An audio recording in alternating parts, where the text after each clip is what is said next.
Sure, buddy. Okay.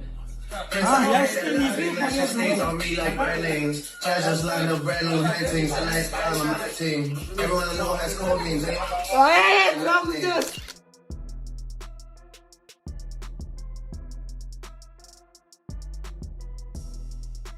First one, What? Hard. That is hard.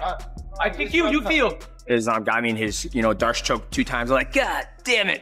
Let's go, legend. Brother, you guess, but you have to listen. Instruction of coach. What? Who says that? What is this? No, you have black belt. From? Islam's good. Islam Makhachev isn't waiting around. He's already deep in camp for Jack Della Maddalena. And this time, he's brought back the big guns. Khabib Nurmagomedov is in the corner. That's right, the Eagle has landed, and the Dagestani grind is officially in full swing. Надо вспоминать свои заготовки и больше их отрабатывать. То, что мы делаем сегодня, в понедельник, всю тренировку мы делали отработки. Осталось.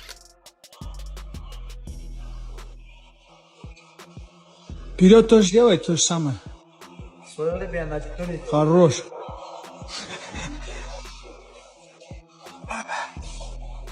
Тагировский апперкот, комбинация.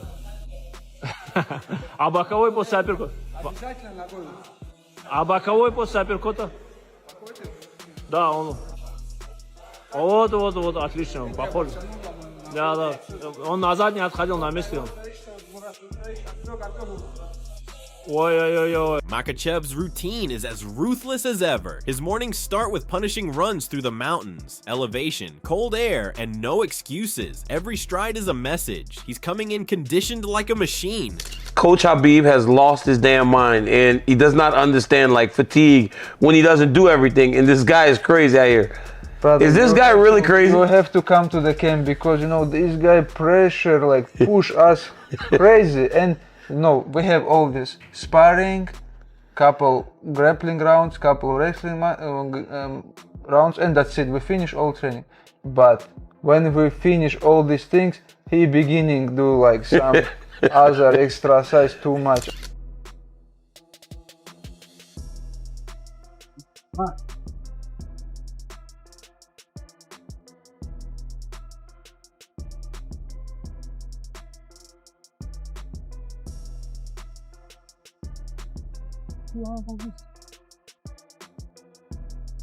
Sparring is intense. He's mixing it up with fresh partners every few rounds, keeping the pace high and unpredictable. Khabib watches closely, correcting every angle, every missed opportunity. The goal is clear: neutralize Maddalena's striking with relentless pressure and sharp timing. Heavy bag sessions are brutal. Islam isn't just hitting it, he's dissecting it. Combinations flow with surgical precision, low kicks, crisp jabs, and that signature left hand that lands like a hammer. You can see he's drilling for a finish, not just a decision. And on the mats, it's business as usual. Chain wrestling, control drills, ground and pound sequences. Islam's grappling is looking tighter than ever. With Khabib pushing the pace and sharpening his transitions, this isn't just preparation, it's war planning.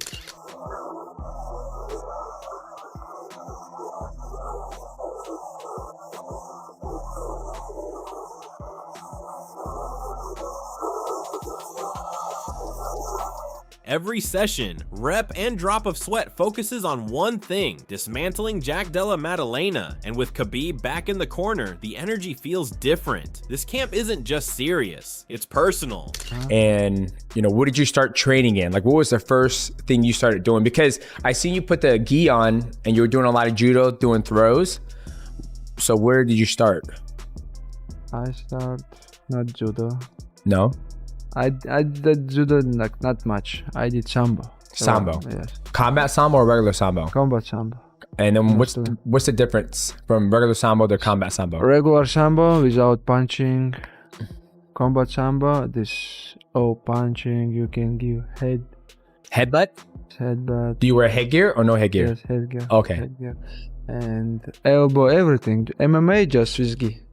While Islam is grinding through mountains, mats, and mitts with Khabib by his side, Jack Della Maddalena is gearing up with a completely different mindset. He's not buying into the hype. In fact, he's confident this fight won't go the way most people expect. Jack knows the narrative. Islam takes you down, controls you, and wraps it up early, but that's not how he sees it playing out. He's studied the tendencies. To him, Islam's striking looks basic and predictable, especially compared to the kind of fluid movement Jack thrives on. He's banking on that gap. As champion now, the UFC says Islam Makhachev is next. What's your message for Islam? He's one of the best pound for pound #1, so it'll be a pleasure to take him out and become pound for pound myself. How does the body feel? Do you think you'd be ready to go if it comes to you facing Islam in Perth? Yeah, I'll be ready to go right now. Where is he? Let's go, let's go. From Jack's perspective, if Islam stands with him for too long, that's where the tide turns. He sees openings, especially against someone who keeps a steady stance and isn't as slick on the feet. Jack believes that if he can keep the fight upright, even for a little while, he'll start landing clean and hard. Do you think that he will fight Ilya first and then fight you, or do you think that now?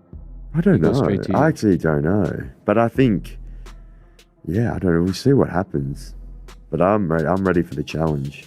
But there's also the welterweight division. There's a lot of good challenges as well. So it's crazy how the welterweight division sort of kind of opened up a lot. Now there's a lot of challenges, and now you also have Makhachev going to wanting to step up. So yeah, big decisions to be made by the big. And while many think Makhachev will hold his own at welterweight, Jack isn't convinced this move up will stick. He sees it as a one and done situation. The plan is to hand Islam a rude welcome at 1700 and send him packing back down. This isn't just confidence, it's strategy. Jack's not worried about the takedown, he's focused on the knockout. But I'm sure people are just going to assume that Islam will just take me down and submit me pretty quickly. Do you think he'll be big enough for 170? I think he just seems like a pretty big guy. Yeah. I think he'll be all right. You think he'll stick around at 170, or do you think it's just... I think he'll be one fight and then he'll probably have to go back down. Because of how it'll go?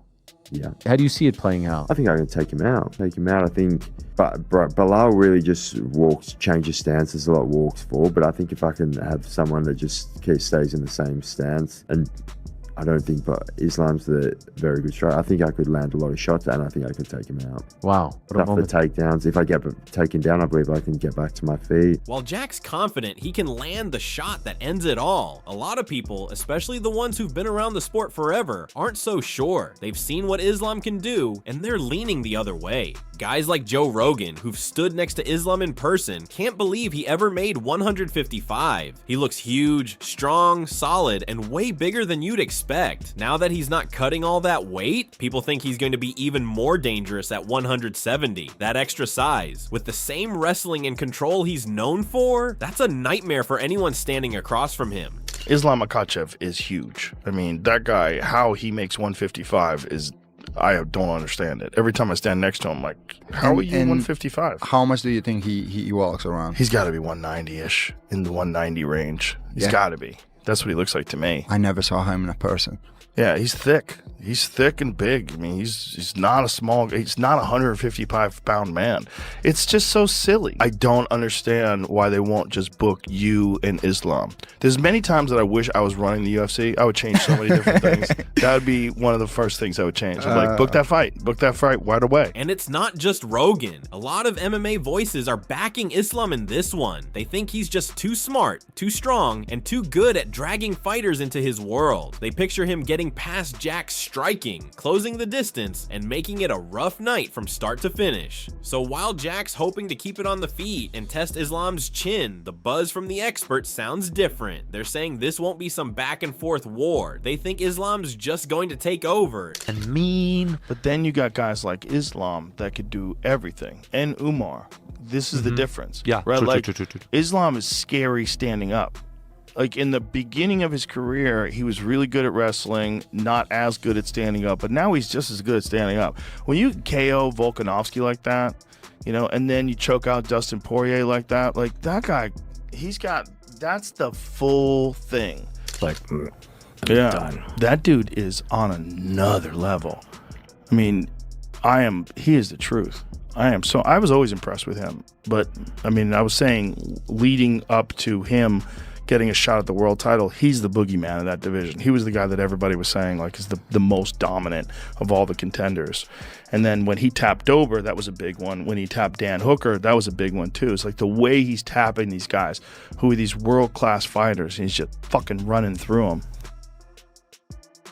I think Islam Makhachev is going to beat him. I think he's going to become the 11th double champ in UFC history. Islam tweeted, keep it shiny, keep it nice for me. JDM, I mean, it was kind of like the perfect comeback. He was just like, yeah, come get it. Keep my belt clean. Okay, so the talking has begun, dude. That fight is set. That fight's going to take place in October, Abu Dhabi. I think we all know that. We're no longer going to get Ilya versus Islam Makhachev just now, but we are going to get a fight at 155. That's going to be Charles Oliveira, Ilya Tuporia, International Fight Week. And just when it feels like everyone's ready to hand Islam the win, Daniel Cormier steps in with a more balanced take. DC isn't jumping on either bandwagon just yet. He's looking at the details. And for him, this fight raises a lot of questions. Sure, Islam is big for lightweight, but DC points out something important. Size at 155 doesn't always mean size at 170. Jack Della Maddalena is a true welterweight, naturally built for the weight class. He's thick, powerful, and used to taking shots from guys his size. So while Islam's moving up, the question becomes, can he really handle someone like Jack over 3 or 5 rounds when the size and pressure are coming at him? Cormier also brings up timing. If Islam was preparing for a fight at International Fight Week, how much weight had he already cut? And how much time does he really have to build back up properly for this jump? That's not just about looking big, it's about feeling strong, explosive, and sharp on fight night. If the weight gain isn't done right, it could throw him off completely. Regardless, it's a fantastic fight. It's a big time fight. And if Jack Della looks the way he did last weekend, it's very, very intriguing fight. Because we've never seen Islam Makhachev fight up at 170 pounds. We've never seen it.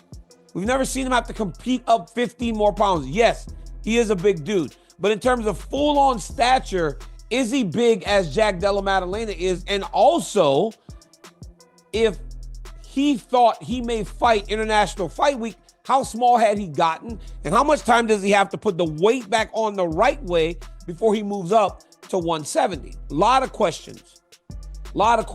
But now that Bilal has lost to Jack Della Maddalena, the path is clear for Islam Makhachev to move up and challenge Jack at welterweight. This is exactly what a lot of fans and experts have been expecting. On Ariel Helwani's show, they talked about Islam's tweet where he said it's time to become double champion. That means he wants to hold titles in 2 weight classes, lightweight and welterweight. Since Bilal lost, Islam stepping up to 170 pounds to fight Jack makes a lot of sense and gets everyone even more excited. Jack was asked about the fight as well, and he gave a confident, no-nonsense answer that showed he's ready and looking forward to the challenge. He's not scared and knows this is a big opportunity for him to prove himself against one of the best. Strange. Anyway, he just tweeted, time to become double champion, hashtag inshallah, let's go.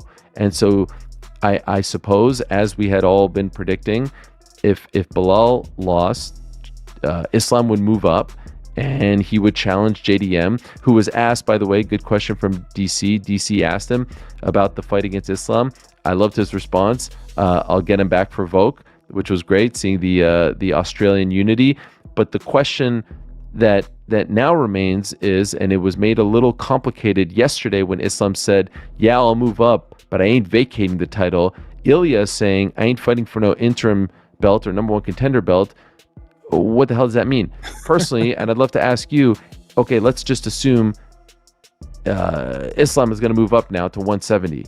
He has to vacate the title. If the dude who is sitting there waiting for a title fight at 155 just vacated his title, the 155 title has to be vacated if... But there's still some confusion and debate about what happens with Islam's lightweight title. Islam says he plans to move up to welterweight, but doesn't want to give up his belt at 155 pounds. At the same time, Ilia Topuria, who is the next contender waiting for a shot at the lightweight title, isn't willing to wait around or fight for anything less than the real belt. He wants a clear shot at the championship and doesn't want to deal with any temporary or interim titles. This puts the UFC in a tough spot. If Islam holds on to the lightweight belt while fighting at welterweight, it could create a block in the lightweight division. That would slow down the division because nobody would get a real chance to fight for the title. Fans want to see clear champions in each weight class and exciting fights happening regularly. They don't want long waits or confusion about who actually holds the belt.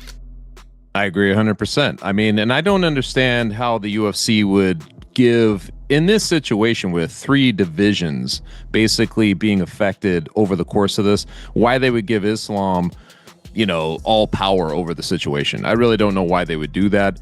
It doesn't make business sense. And Ilia Topuria, arguably, I mean, I know Islam does numbers that's crazy. Like, it seems like he's a little quieter, but he does numbers. But Ilia Topuria might be one of the biggest stars in the sport. So I don't know how you're going to say that his fight with Charles, if this is what ends up happening, is not for a belt.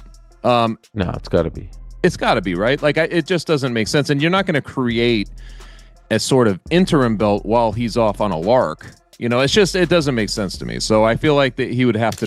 What do you think? Do you think that this is inevitable, that he is going to be next? Is that what you're feeling? I'll just leave it with UFC. But I think if he's, I think that a lot was riding on it, and I think he'd give Islam the shot. That's what I think the UFC will do. But I don't know. Michael Bisping broke it down pretty clearly. Jack's the welterweight champ now, and his first title defense is going to be a massive showdown with Islam Makhachev. That's exactly the moment Islam's been chasing. Not a third fight with Volkanovski, not a defense against Ilia Topuria. He's aiming higher. Islam knows that beating another smaller fighter won't add to his legacy, but moving up and taking out a killer like Jack at 170, that's legacy defining. Bisping made a strong point. Islam's already defended the lightweight title 4 times, more than anyone else in recent memory. He's earned the right to chase greatness. He's the pound-for-pound king, and this jump to welterweight isn't just a random move. It's his shot at becoming a 2-division champion, something only a few legends have ever done. But at the same time, there's still that lingering question about what happens to the lightweight belt. Should Islam be forced to give it up? Or should the UFC crown an interim champ while he's off chasing welterweight gold? These aren't easy questions, but they're important for the future of the lightweight division. One thing's for sure, this fight between Jack and Islam is going to shake things up in a big way. Whether you're backing Jack's striking and pressure or Islam's dominance and grind, this is a fight no one wants to miss.